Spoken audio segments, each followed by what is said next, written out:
عارف يوم وفاتك إيه اللي هيحصل؟ تعال أقولك.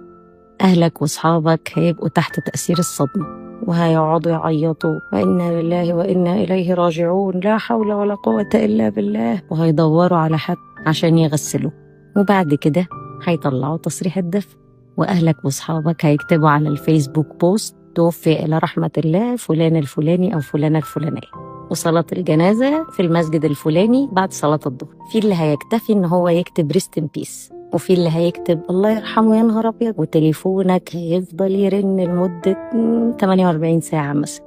الكل بيعزي اللي هيرد على التليفون.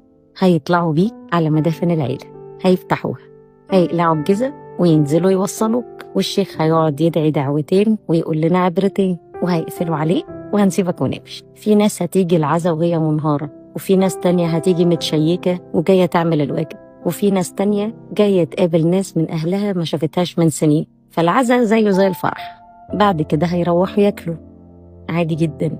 ملهمش نفس، بس لازم يعيشوا 2 3 4 شهر 2 3، الحزن بيقل 5 شهور، وصحابك وأهلك بيتفرجوا على فيلم كوميدي وبيضحكوا، مسافرين الساحل، وتفضل ذكرى، مجرد ذكرى. يا ترى اسمك لما هيتقال ايه اللي هيحصل؟ هيقولوا الله يرحمه، كان طيب وابن حلال وخير، الناس كلها بتحبه. وفي اللي هيقول الحمد لله ريحنا منه، ربنا يجحمه مطرح ما راح. محدش هيقول الله يرحمه كان بيلبس احلى براندات، الله يرحمه، محدش هيقول كده. الحياة وعبارة عن ديكور هيتهد في اي لحظة، وهيبقى فيه صراط طويل أدق من الشعر وأحد من السيف، وآخره الجنة. يا تعدي بسلام وتدخلها، يا ما تعديش بسلام تدخل حاجة تانية. انبسطوا وقربوا من ربنا، لأن القرب منه متعة وراحة وطمأنينة وطعامة. ربنا يطول عمركم في الخير وفي طاعته ويحسن خواتمنا. عارف يوم وفاتك إيه اللي هيحصل؟ تعال أقولك.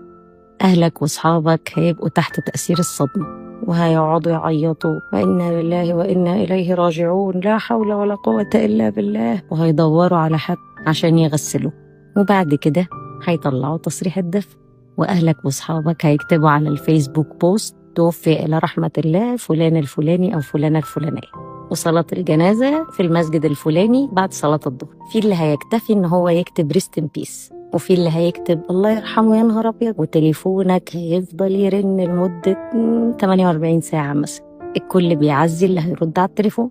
هيطلعوا بيك على مدافن العيلة، هيفتحوها، هيقلعوا الجزم وينزلوا يوصلوك، والشيخ هيقعد يدعي دعوتين ويقول لنا عبرتين، وهيقفلوا عليه وهنسيبك ونمشي. في ناس هتيجي العزا وهي منهارة، وفي ناس تانية هتيجي متشيكة وجاية تعمل الواجب، وفي ناس تانية جاية تقابل ناس من أهلها ما شافتهاش من سنين، فالعزا زيه زي الفرح.